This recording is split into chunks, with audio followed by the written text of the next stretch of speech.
아멘. 시편 15편 1절에서 5절 우리 같이 읽으시면 좋겠습니다. 시편 15편 1절에서 5절 시작. 여호와여, 주의 장막에 머무를 자 누구오니? 주의 성산에 사는 자 누구오니? 정직하게 행하며 공의를 실천하며 그의 마음에 진실을 말하. 그의 혀로 남을 허물하지 아니하고 그의 이웃에게 악을 행하지 아니하고 그의 이웃을 비방하지 아니하고 그의 눈은 망령된 자를 멸시하며 여호와를 두려워하는 자들을 존대하며 그의 마음에 소원한 것은 해로울지라도 변하지 아니하며 이자를 받으려고 돈을 꾸어주지 아니하며 뇌물을 받고 무죄한 자를 해치 아니하는 것. 이런 일을 행하는 자는 영원히 흔들리지 아니하리이다. 아멘.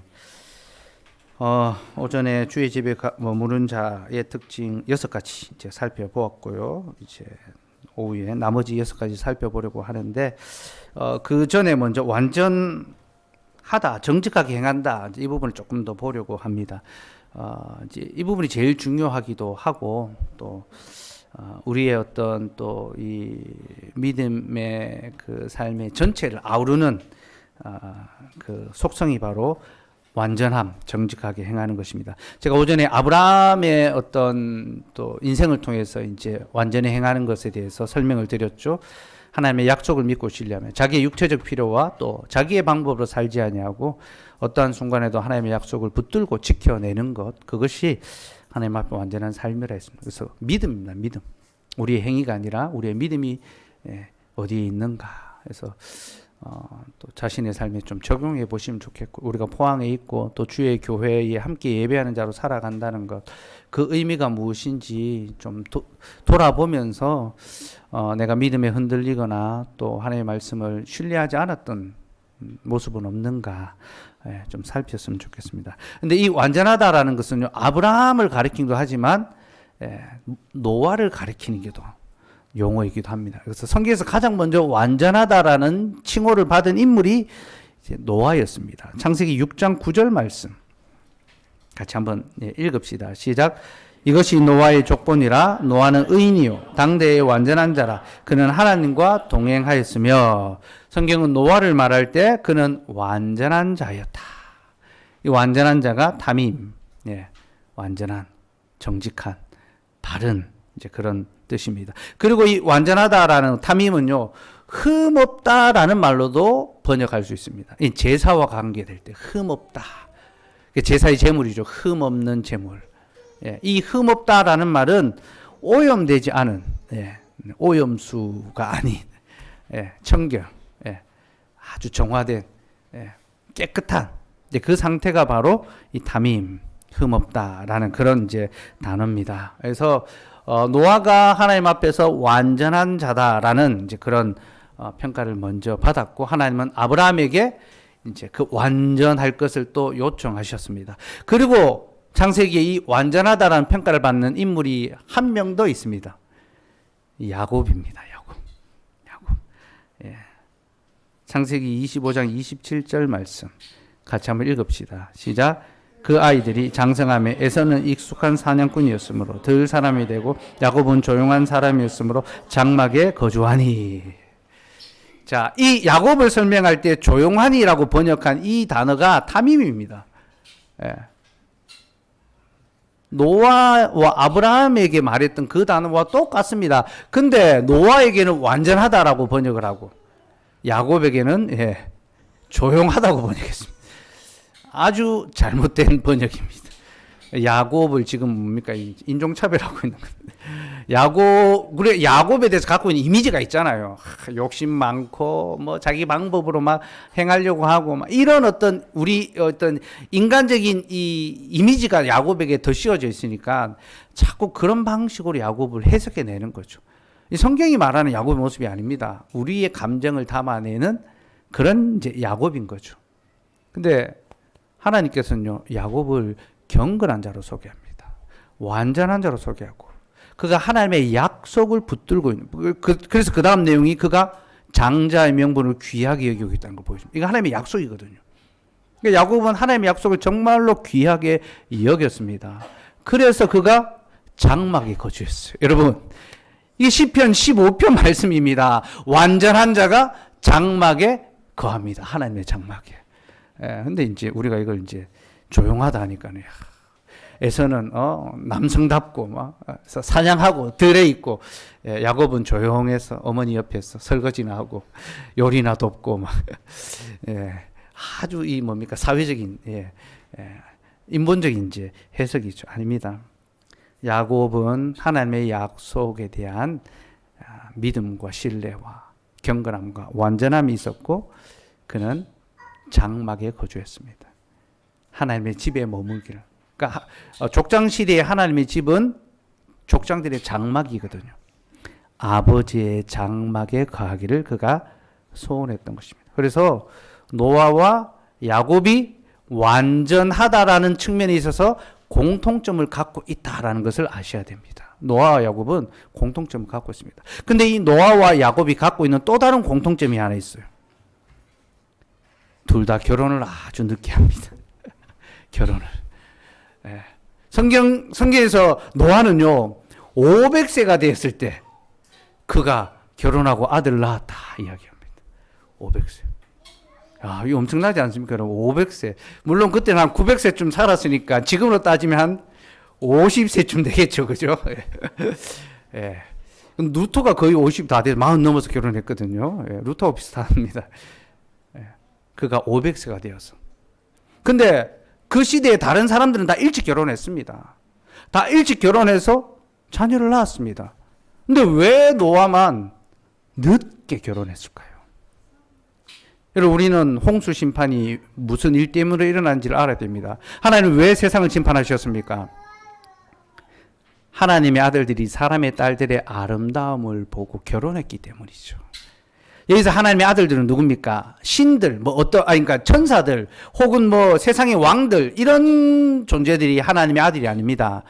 하나님의 언약 백성들, 곧 성도들, 신자들이 하나님의 아들들입니다. 근데 이들이 세상의 딸들, 그 세상의 아름다움을 보고 세상과 결혼하기 시작합니다. 영적 음행이죠, 그죠? 결혼을 하나님의 나라를 위한 용도로 쓰는 것이 아니라 자기의 행복과 정욕과 성공을 위하여 결혼을 하는 겁니다. 여러분, 하나님께서 결혼이라는 제도를 주신 이유가 뭡니까? 서로 도와서 하나님의 나라와 교회를 세우기 위해서, 예배하기 위해서. 여러분, 우리는 예배를 위해서 결혼한다는 거 아셔야 됩니다. 그래서 결혼한 다음에 하나님을 더 잘 예배하는 자들이 돼야지 반대가 되면 안 됩니다. 그 결혼은 반대가 되면요, 하나님이 기뻐하시는 결혼이 결코 될 수가 없습니다. 참된 결혼은요, 하나님을 더욱 잘 예배하고 하나님의 교회를 더 잘 세우기 위해서 하는 것입니다. 그래서 결혼 서약할 때 다 묻습니다. 하나님의 교회에 순종하고 헌신하며 살 것인가? 다 묻습니다. 네라고 대답할. 그때는 막 결혼해야 되니까, 그죠? 생각도 안 하고 그냥 다 네라고. 혜빈이 기억합니까? 그 물었던 거. 그렇죠. 집에 그 있죠? 그거 서약문 제가 출력해서 그 텔레비전에 올려놔라 했는데 근처에 거기 가장 잘 보이는데 그건 받긴 받았죠, 그죠? 어디 있는지 모르는 거 아닙니까, 그죠? 이제 먼지가 켜켜이 쌓여 있는 거 아니야? 딱 가장 잘 보이는데 펼쳐 놓으십시오. 신랑과 신부의 고백, 그리고 하나님 앞에서 교회 앞에서 했던 그 약속. 우리의 결혼은요, 예배와 교회를 위하여 있는 겁니다. 노아는 신자들이 세상의 방식대로 결혼하고 자기를 위하여 살아갈 때에 하나님의 약속을 따라 살려고 기다린 겁니다. 인내함으로. 그래서 500세가 될 때까지 참고 인내하고 기다렸던. 노아는 정말 기다림에 정말 대가인 것 같아요. 방주를 만들려니까 120년 동안 만듭니다. 이걸 우리 시대로 따지면 12년 정도 취업 준비. 계속 떨어지는 거예요. 그래서 시험, 우리 성경제 가장 오래 시험 준비한 거예요. 성경제 한 12년 준비한 것 같아요. 6년? 10년? 와, 대단합니다. 10년을, 10년이 수일처럼 지나갔습니까? 노아에 준하는 그는 당대의 완전한 자라. 해서. 10년. 예. 예. 그러니까 하나님의 어떤 나라와 약속을 위하여 우리가 다 10년을 기다린다. 쉽지 않은 일이죠. 노아는 그렇게 기다리고 인내했습니다. 결혼도 하나님의 약속을 따라 행하였고. 그래서 노아가 그 시대에 복음 전파자가 되고, 노아의 삶 자체가 하나님의 그 진리의 증거, 노아는 자기 마음속에 있는 진리를 선포했던 것입니다. 그 시대 사람들이 시집장가 갔거든요. 베드로 사도 그렇게 말합니다. 그 시대 사람들이 시집장가 가고, 예, 그렇게 살았다. 여기서 시집장가가 뭔지 압니까? 하나님의 약속을 따르지 아니하는 결혼과 자기 중심적 삶을 살았다는 거예요. 그게 그 시대의 풍속이었습니다. 하지만 노아는 그 세속으로부터 자기를 오염시키지 않았습니다. 물들지 않겠습니다. 신자들도 다 똑같은 세상의 방식으로 따라 살아가고 다 먹고 살기 위해서, 자기의 가정을 위해서, 자기의 자녀를 위해서, 어떤 자기의 유익을 위해서만 살아가는 그런 삶의 패턴을 노아라 따라가지 아니하고 하나님의 약속과 주의 교회를 위하여 참고 견디며 자기를 지켜냈던 것. 그게 노아의 완전함이었습니다. 야곱도 마찬가지입니다. 야곱이 몇 살에 결혼한지 압니까? 84세쯤 결혼합니다. 84세. 이 할배가 지금 결혼해가지고 아브라함이 막 100세의 아들을 낳았는데 하나님 내가 무자하고 내가 내 몸이 죽은 것 같고 막 했는데요. 야곱에 비하면요. 그러니까 아브라함은 완전하라 하고 야곱은 완전하다 하고 이 다른 것 같아요. 84세에 결혼합니다. 근데 그가 쌍둥이 형이 있잖아요. 그죠? 에서 같은 날 태어났습니다. 에서는 몇 살에 결혼한지 압니까? 40살에 결혼했습니다. 왜 40에 결혼한지 압니까? 아버지 이삭이 40에 결혼했거든요. 아버지 결혼한 그 나이에 다 결혼했습니다.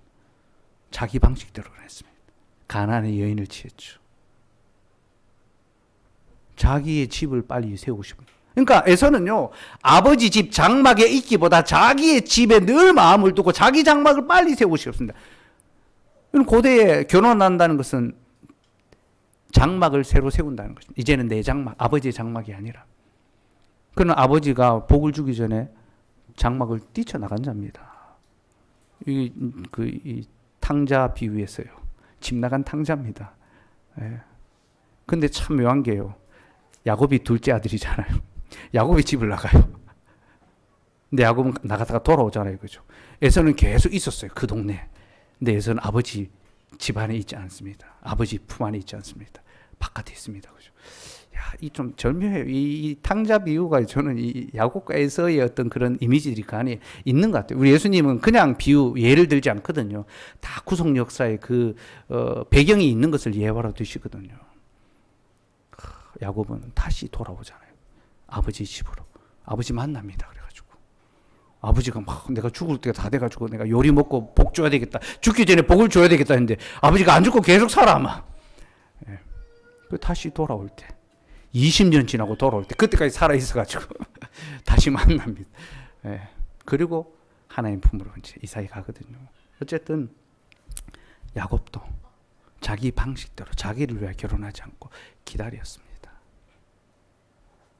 세속에 물들이지 아니하고 자기를 지켜냈던 거죠. 이게 완전함, 경건함, 온전함. 하나님께서는 우리에게도 그런 완전함을 요구하십니다. 야고보서 1장 27절 말씀 같이 읽읍시다. 시작. 하나님 아버지 앞에서 정결하고 더러움이 없는 경건은 곧 고아와 과부를 그 환난 중에 돌보고 또 자기를 지켜 세속에 물들지 아니하는 그것이니라. 예. 고아와 과부를 환난 중에 돌아보고 자기를 지켜 세속에 물들지 아니하는 것이 하나님 앞에서 완전한 거룩한 참된 경건의 삶입니다. 자, 이 완전함은 흠없는 것이다라고 흠없다라고 말씀드렸고 이것은 제사와 연결된다고 말했죠, 그죠? 노아가 홍수 심판 후에 하나님께 제사 드립니다. 그리고 하나님이 그의 제사를 흠향하십니다. 창세기 8장 20절 21절 봅시다. 창세기 8장 20절 21절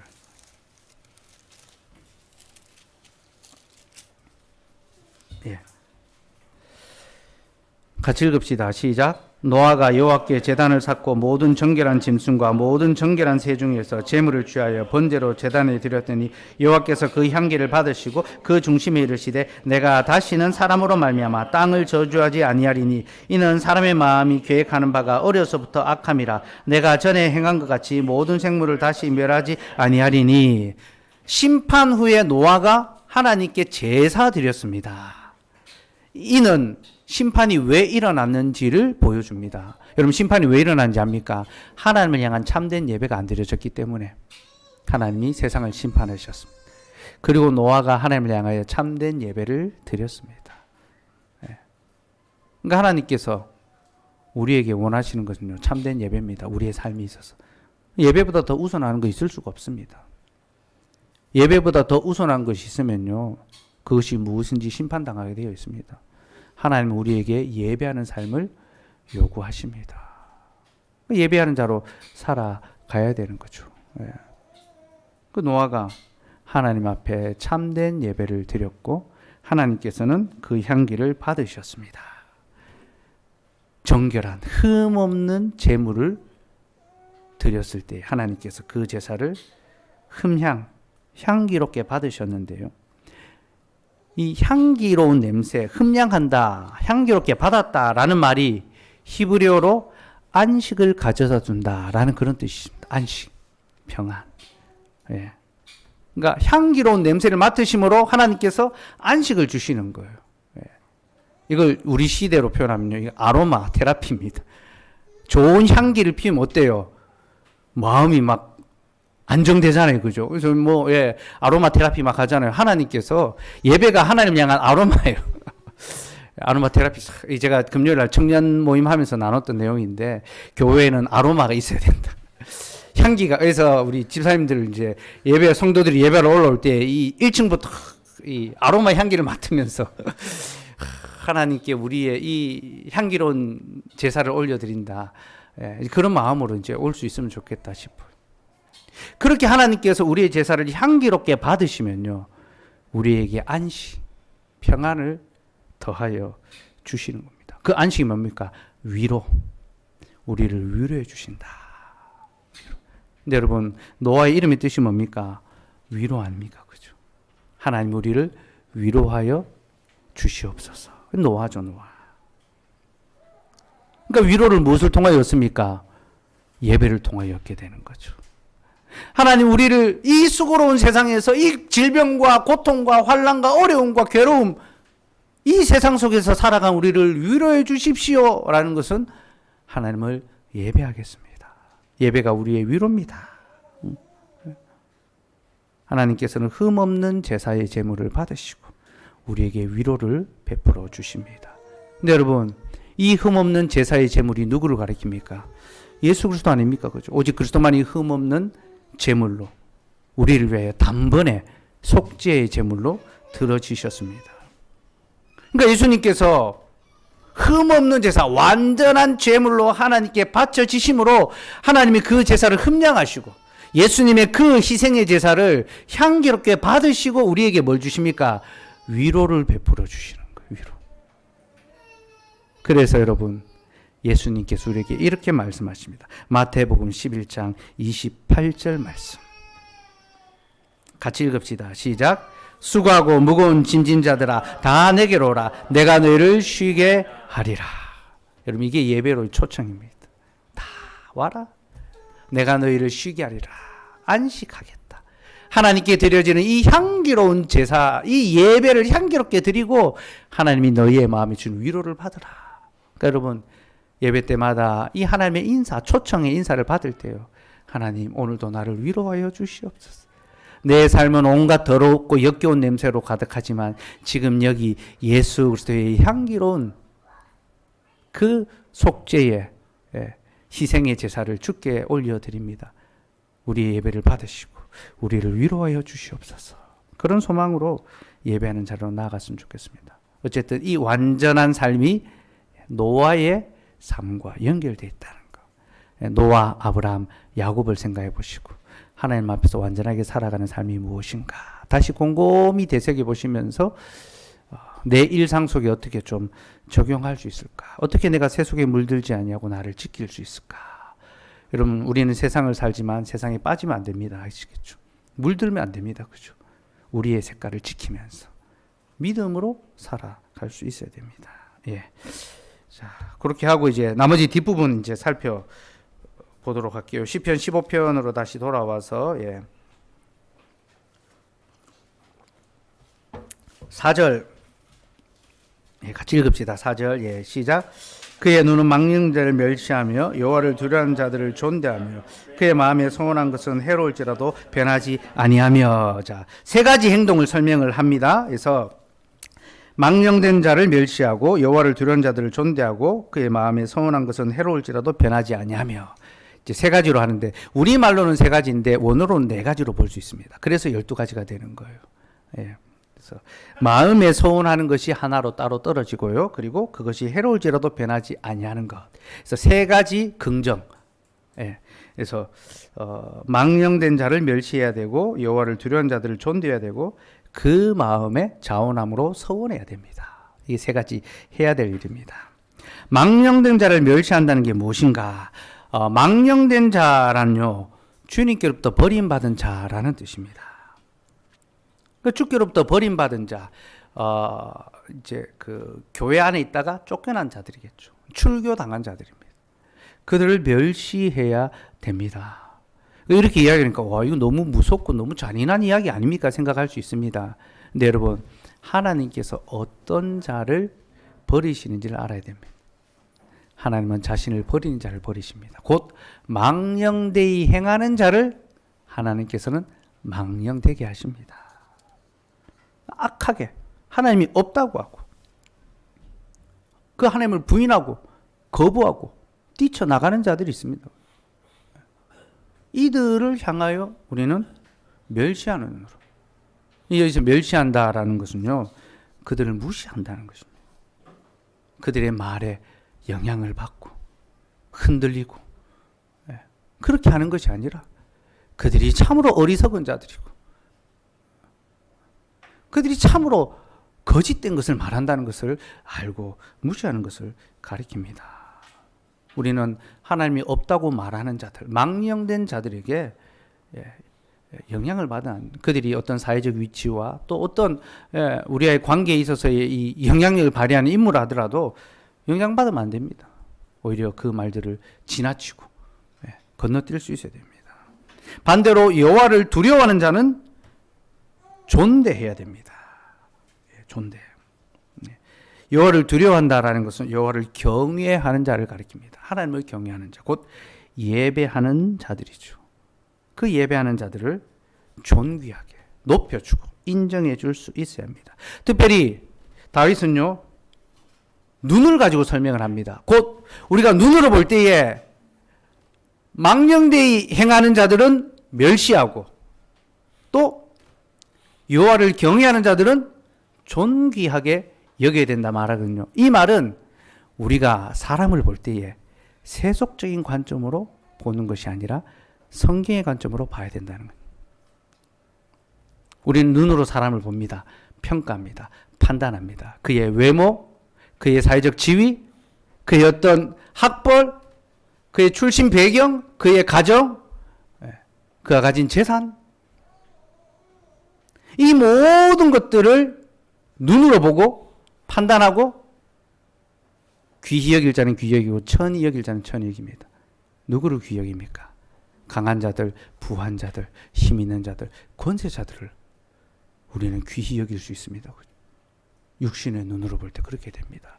세속적 관점으로 볼 때에 강한 자들을, 부한 자들을 존귀하게 여기고 부러워하게 됩니다. 따르게 됩니다. 그죠? 어떻게 하면 저렇게 아름다워질 수 있을까? 어떻게 하면 저렇게 부자가 될 수 있을까? 어떻게 하면 저렇게 성공할 수 있을까? 어떻게 하면 저렇게 높은 자리에 올라갈 수 있을까? 우리는 그런 사람들 앞에 주눅들고 위축되고 그들을 두려워하고 그들을 우러러보게 됩니다.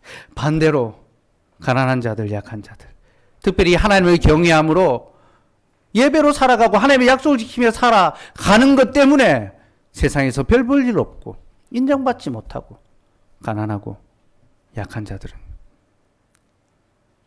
무시하기 쉽고 별것 아닌 것처럼 생각하기 쉽습니다. 그렇게 행하지 말라는 것입니다. 우리의 눈은 세상의 눈과 달라서 하나님의 말씀으로 사람을 바라보고 그 중심을 꿰뚫어보고 그 사람 안에, 그러니까 그 사람이 가진 외적인 조건, 스펙이 아니라 그 사람 안에 있는 그 신앙의 아름다움을 보고 강하고 부한 자들이나 하나님을 경외하지 않는 자들은 멸시하고 무시할 수 있어야 되고, 약하고 가난한 자들이지만 하나님을 경외하며 믿음으로 살아가기를 소망하는 자들은 귀히 여기며 존중하며 존경할 수 있어야 합니다. 여러분, 세상의 눈으로 사람을 보고 있는 것이 아닌지 돌아보십시오. 내가 사람을 평가할 때에 그 얼굴, 그 지식, 그 위치, 그 능력, 이런 것들로 사람을 판단하고 있는 것은 아닌지, 그 안에 있는 믿음의 아름다움을 보는 눈이 있는지 여러분 돌아보셔야 합니다. 너무나 우리가 이 눈이 치우쳐져 있기 때문에, 눈이 삐뚤어져 있기 때문에 세상 사람과 똑같이 자꾸 보고 판단하는 거. 목회 현장도 마찬가지입니다. 여러분, 큰 교회 하면 성공한 목회자처럼 되고, 그분들은 어디 가도 인정받고 힘을 갖고 영향을 미칩니다. 반대로 작은 교회, 시골 교회, 개척 교회 하면요 무시당하고 별것 아닌 것처럼 그렇게 여깁니다. 그 목회자 안에도 이런 세속적인 가치관들이 얼마나 많이 들어와 있는지 모릅니다. 제가 저번에 당근 거래하면서 불신자 만나서 복음 이야기했던 거 기억나시죠, 그죠? 개척교회 설명하면서 벤처교회다. 벤처다 해서 새롭게 시작하는. 그분이 이제 막 개척교회니까 약간 뭐 상가에서 하고 막 약간 불쌍한 눈빛으로 막 보려는 막 그런 벤처교회라면서. 여러분, 세상 사람들이 사람을 보는 눈과 똑같이 우리가 사람을 보아서 되겠습니까? 그렇죠. 우리가 성도를 볼 때에 그 마음의 중심과 그 안에 하나님의 약속에 대한 그 진실함이 있는지, 이 눈이 있어야 여러분 좋은 배우자를 만날 수 있습니다. 그것을 보는 지혜가 있어야 돼요. 이 사람 속에 무엇이 있는가? 진짜 말씀과 믿음의 아름다움이 있는가 살펴보고, 그 믿음이 있으면요 조건과 뭐 어떤 이 외모와 그렇게 중요한 거 아닙니다. 약간은 맞아야 되겠죠, 그죠? 그건 취향과 또 선호니까요. 하나님께서 우리에게 감정을 주셨으니까 감정적인 작용이 있어야 되죠. 그러나 가장 중요한 것이 무엇인가를 잘 판단하셔야 됩니다. 그리고 마음에 서운한 것, 마음에 서운한 것. 이제 여기서 서운한다라는 것은요, 신 앞에서의 맹세함을 가리킵니다. 하나님 앞에서의 맹세함. 근데 그대로부터 여러분 신을 섬긴다라는 것은요, 다 신 앞에서 맹세하는 겁니다. 그러니까 내가 지금 누구 앞에서 맹세하고 있는가, 누구 앞에서 서운하고 있는가를 기억하라는 겁니다. 여러분, 우리는 우상에 예배하는 것이 아니라 하나님께 예배하죠. 그렇죠? 우상은 다 헛것입니다. 우상은 말하지 못하고 듣지 못하고 행하지 못합니다. 헛것입니다.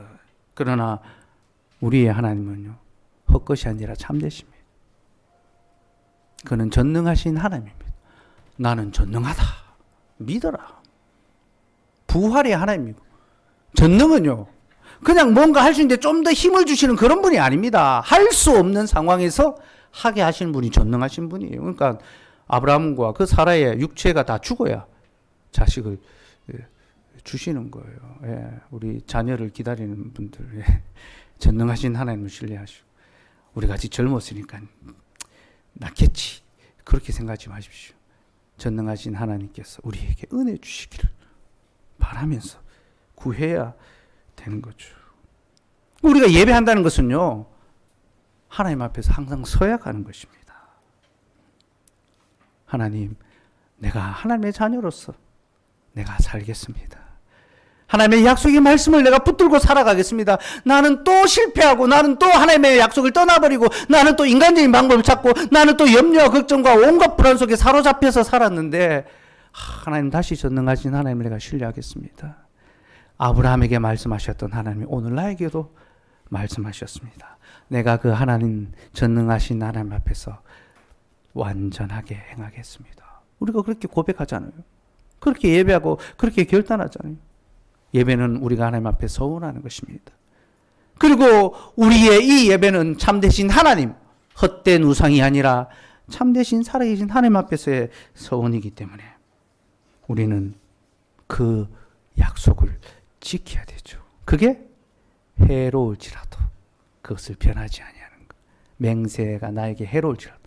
그러니까 이제 하나님께 서원한 것은 맹세한 것은 해로울지라도 지켜야 된다니까 맹세 안 하려고 하는 게 있습니다.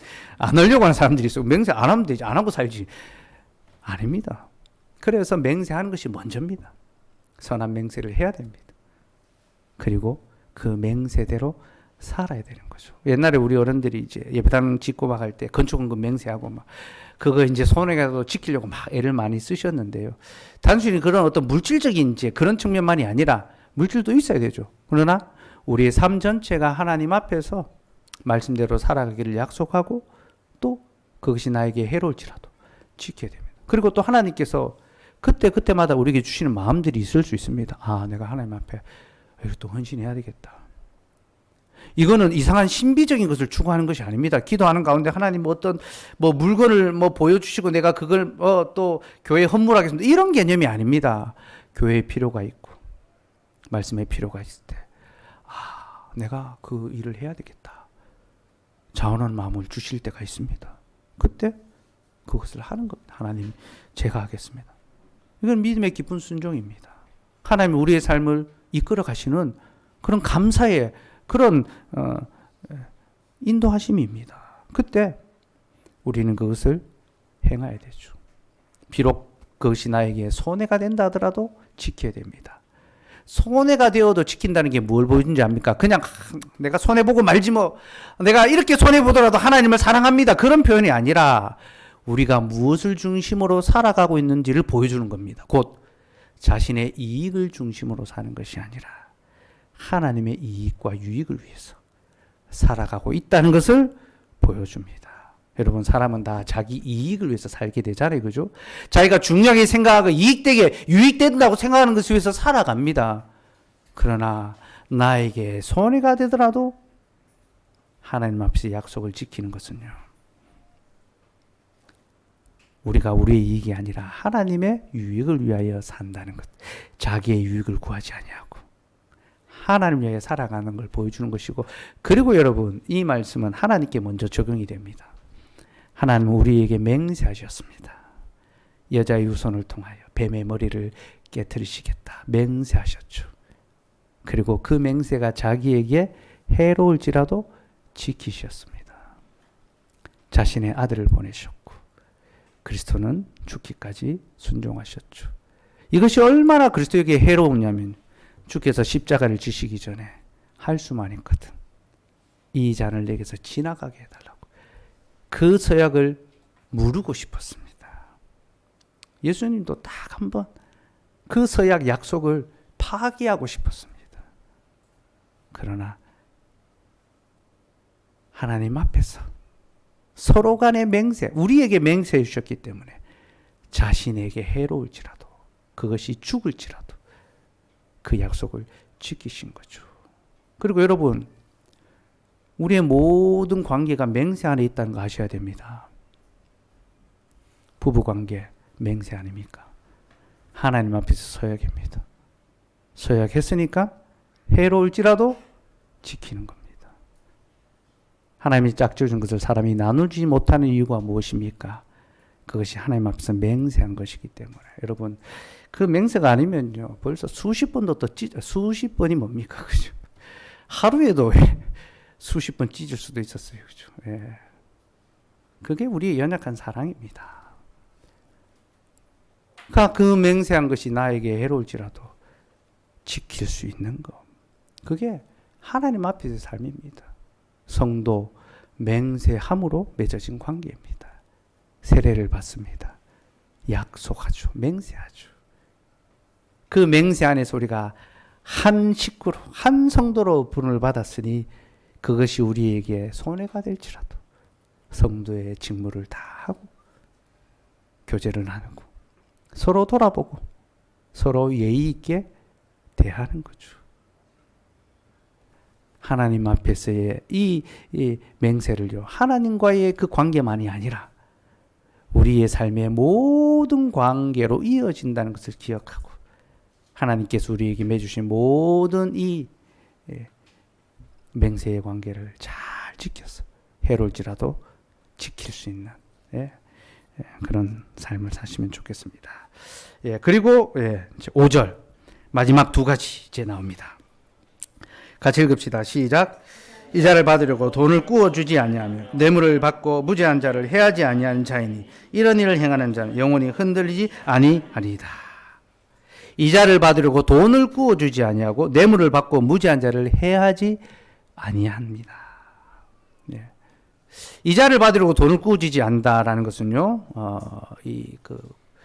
고리 대금업 안 한다는 거예요. 돈 벌려고 돈을 꾸어주는 게 아닙니다. 이 대부업 하는 사람들 있잖아요, 그죠? 사채업자들.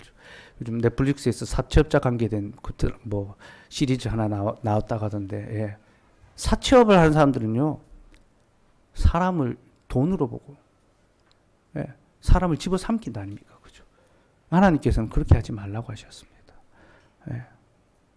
그리고 그렇게 하지 말라고 하신 이유가 있습니다. 두 가지인데요. 첫째는 그들이 한 식구이기 때문입니다. 언약 안에서 한 식구가 되기 때문에 식구끼리, 가족끼리 왜 이래, 그죠? 가족끼리 이자 받는 거 아니라는 거예요. 누가 하나가 어려우면 도와주는 것이지. 그 누군가의 약함을 내가 돈 버는 기회로. 그러면 IMF 때, 코로나 때예요.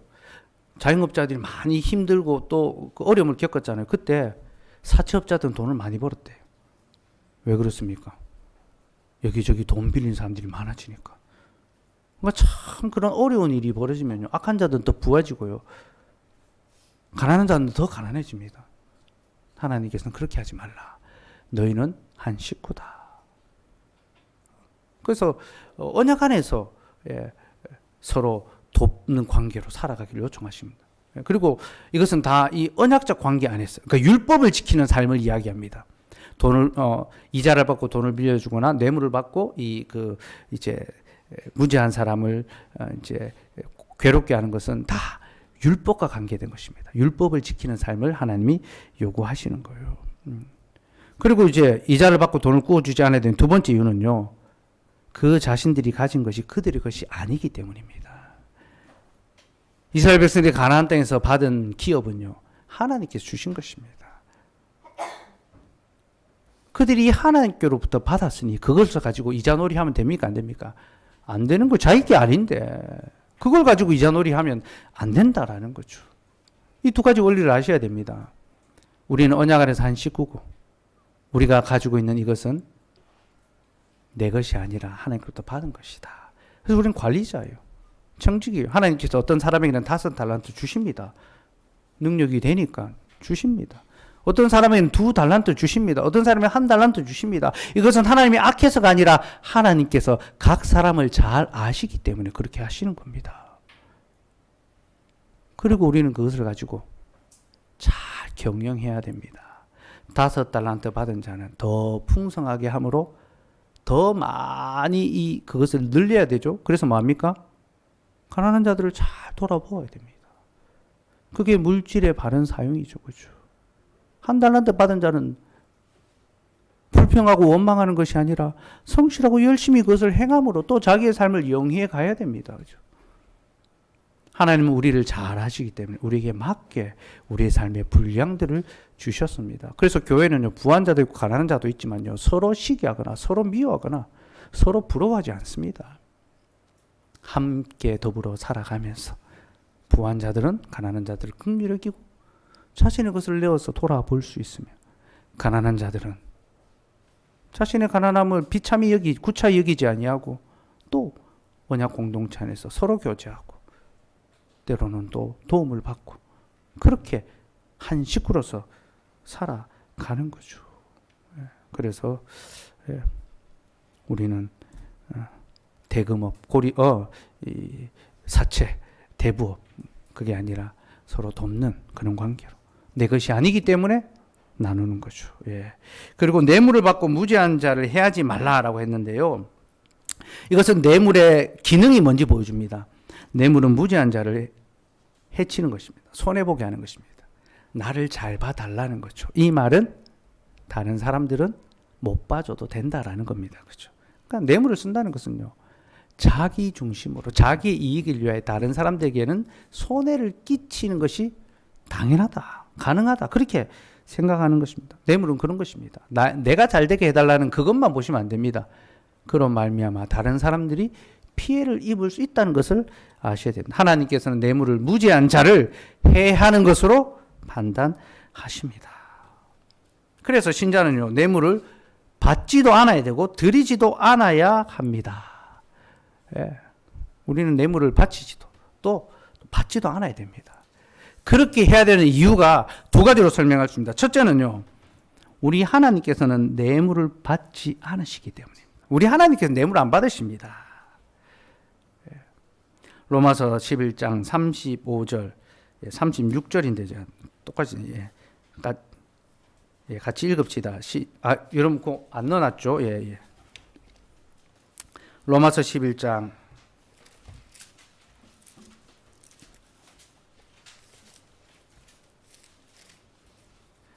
35절, 36절 같이 읽읍시다. 시작. 누가 주께 먼저 드려서 갚으심을 받겠느냐? 이는 만물이 주에게서 나오고 주로 말미암고 주에게로 돌아감이라. 그에게 영광이 세세 있을지어다. 아멘. 누가 주께 먼저 드려서 갚으심을 받겠느냐? 이게 무슨 말인지 압니까? 사람들이 신전에 가서 갖다 바치는 이유가 뭡니까? 받으려고. 복 받으려고. 그죠? 다 그렇게 삽니다. 지성을 드립니다. 정성을 드립니다. 절에 가면요, 그 귀하장 올리는 거, 구자 해가지고, 그죠? 그거 다 옛날에 교회에서 하던 건데. 건축구자. 그 귀하장에 이름 써가지고 한 구자 5만원, 10만원. 다 그렇게 합니다. 왜 그렇게 합니까? 먼저 바쳐서 더 많이 받으려고. 그건 뇌물입니다. 나는 조금 드리고 많이 받겠다는 거죠. 그냥 드리는 거 없습니다. 다 복 받으려고. 그러나 우리 하나님은요, 그렇지 않으십니다. 누가 먼저 주께 드려서 그리고 받을 수 있겠냐? 없다, 그런 사람. 왜 그렇습니까? 모든 만물이 하나님의 것이기 때문이죠. 모든 것이 다 하나님의 것인데 우리가 감히 무식한데 하나님께 먼저 드리고, 주님 내가 드렸으니 주시옵소서, 그럴 수 없다는 거예요. 우리가 하나님께 드리는 이유는요, 하나님께서 먼저 주셨기 때문에 하나님께 감사함으로 드립니다. 그래서 그건 뇌물이 아닙니다. 감사합니다. 하나님, 주께서 다 주셨습니다. 이것은 내 것이 아닙니다. 주께 다시 돌려 드리는 거죠. 그렇죠? 하나님은 뇌물 안 받으십니다. 그래서 우리는 뇌물을 안 받아야 되고요. 그리고 우리는 뇌물을 받을 만한 자격이 없습니다. 왜 그런지 압니까? 우리가 뇌물을 받는다라고 할 때에 우리가 어떤 위치에 올라가 있다는 걸 가리키는데, 그 위치에 올라간 것은 우리의 능력으로 한 것이 아니라 하나님이 우리를 그렇게 세워주신 겁니다. 하나님이 세우셨습니다. 하나님이 왜 세우셨습니까? 그 자리에서 정직과 진실과 공의를 행하라는 거죠. 여러분, 우리가 어떤 것을 결정하는 자리, 판단하는 자리, 그런 자리에 있을 때 사람들이 우리에게 와서 뭔가 잘 보려고 하고, 그렇게 할 때 여러분, 이 자리가 내 것이 아님을 하셔야 됩니다. 하나님께서 나를 여기 세우셨고 바르게 온전하게 이 일을 하기를 원하시는구나. 정직하게 바르게 하셔야 됩니다. 이런 부분에 있어서 우리는 믿지 않는 자들과 분명히 달라야 합니다. 그렇게 하나님이 뇌물을 받지 않으시고 우리가 그 위치에 올라간 것은 우리의 힘이 아니라 하나님의 세우심이고, 하나님이 우리에게 원하시는 그 일을 우리는 해야 합니다. 그래서 뇌물은 드리지도 받지도 말아야 합니다. 자, 이렇게 12가지의 일을 행하는 자는 영원히 흔들리지 않을 것이다. 시편 15편 다시 돌아왔어요. 이런 일을 행하는 자는 영원히 흔들리지 아니하리이다. 정직하게 행하고 공의를 실천하고 마음의 진실을 말하고 혀로 남의 허물을 말하지 않고 이웃의 악을 행하지 않고 이웃을 비방하지 않고 그 눈은 망령된 자를 멸시하고 여호와를 두려워하는 자를 존대하며 그 마음에 서원하고 서원한 것은 해로울지라도 변하지 아니하고 이자를 받으려고 돈을 꾸어주지 아니하고 뇌물을 받고 무죄한 자를 해하지 아니하는 자는 영원히 흔들리지 않는다. 영원히 흔들리지 않는다라는 것은요, 심판적 용어입니다. 그저 마음이 흔들리지 않는다 이것이 아니라 하나님께서 온 세상을 심판하실 때 하나님의 심판이 뭔지 압니까? 세상을 흔들어 버리십니다. 흩어버리십니다. 그 심판의 때에 하나님께서는 자신의 집에 거하는 자, 머무는 자는 요동치 않게 하십니다. 왜 그렇습니까? 온 세상이 흔들리고 뒤집히고 심판당할 때 흔들리지 않는 딱 한 곳이 있습니다. 어디입니까? 하나님의 집이죠. 하나님의 집. 하나님의 집은 요동치 아니하고 평온함이 있습니다. 그걸 보여주는 것이 노아 홍수 심판입니다. 홍수 심판이 무엇입니까? 온 땅이 흔들립니다. 땅이 뒤집히고 바닷물이 뛰놀고 산이 흔들렸습니다. 근데 그때 노아의 방주는 흔들리지 않았습니다. 요동하지 않았습니다. 평온함이 있었습니다. 여러분, 그 노아의 방주가 무엇인지 압니까? 하나님의 집입니다. 하나님의 집. 제가 노아 방주 전에 말씀드렸습니다. 노아의 방주는 배가 아닙니다. 배 모양으로 그리면 안 됩니다. 상자입니다. 상자. 3층의 상자로 지어졌습니다. 실제로 이게 노아의 방주는 테바, 히브리어 테바인데요. 테바는 영어로 아크. 상자입니다. 상자. 예, 상자. 그래서 성경에서 이 상자, 테바로 표현되는 게 세 가지 있다 했죠. 노아의 방주, 모세의 갈대 상자, 언약궤, 성막의 언약궤. 같은 것을 이야기합니다. 하나님의 집입니다. 모세는 갈대 상자에서 보호받은 것이 아니라 하나님의 집에서 그는 보호받았습니다. 평안을 누렸던 것입니다. 하나님의 집입니다. 예. 이건 제가 말하는 것이 아니라 많은 성경 신학자들이 다 그렇게 이야기합니다. 메리디스 끌란이라는 신학자 이렇게 말합니다. 방주는 하늘과 땅의 창조주의 우주적인 집이며 이스라엘의 성막과 성전의 집을 가리키고 있다. 방주는 항해하는 도구가 아니라 하나님의 집으로서 지어졌다. 항해하는 배가 아닙니다. 목적지를 향해 가는 것이 아니라 하나님의 심판으로 온 땅이 요동할 때 흔들리지 아니하는 집. 온 세상이 심판받아 멸망당할 그때 흔들리지 아니하는 영원하고 참된 집이 있다는 것을 우리에게 보여주는 겁니다. 그 노아의 방주는요, 하나님의 집이었고 그 하나님의 집 안에 있었던 노아, 완전했던, 그래서 하나님의 집에 머물렀던 그 노아는 흔들리지 않았습니다. 두려워하지 않았습니다.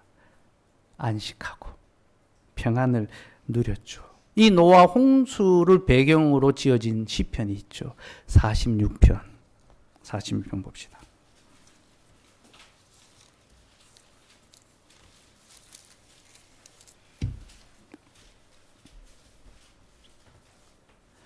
(1절에서) 3절 한번 봅시다. 1절에서 3절.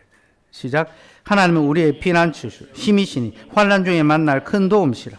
그러므로 땅이 변하든지 산이 흔들려 바다 가운데 빠지든지 바닷물이 솟아나고 뛰노든지 그것이 넘침으로 산이 흔들지라도 우리는 두려워하지 아니하리로다. 셀라.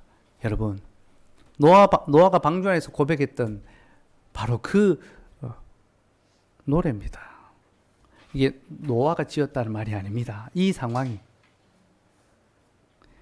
땅이 변하고 산이 흔들려 바다 가운데 빠지고 바닷물이 솟아나고 뛰노들지 그것이 넘침으로 산이 흔들지라도 우리는 두려워하지 아니하리로다. 하나님의 집은 요동하지 않기 때문에, 흔들리지 않기 때문에. 내가 흔들리지 않는 것이 아닙니다. 우리는 늘 흔들려 다닙니다. 누가 한마디만 해도 어쩔 줄 모르고 걱정하고 염려하고 앞이 캄캄해지고 늘 불안해하며 살아가는 자들입니다. 그러나 우리가 영원하고 완전한 이 하나님의 집안에 머물 때 우리도 이 집과 함께 안전하고 두려워하지 않게 된다요. 그러면 환난 날 때 피난처가 주의 집이죠, 그죠? 예. 노아는 그 집에서 안전함을 얻었고, 그리고 이 노아의 사역을 성취하는 분이 계시죠. 예수 그리스도, 우리에게 참된 위로를 전해주신 분. 그 예수님께서 무엇 하십니까? 지혜로운 자가 되셔서 집을 지으십니다. 그 지혜로운 건축자가 지은 집이 어떻습니까? 비가 나고 비가 내리고 창수가 나도 흔들리지 않습니다. 마태복음 7장 24절 27절.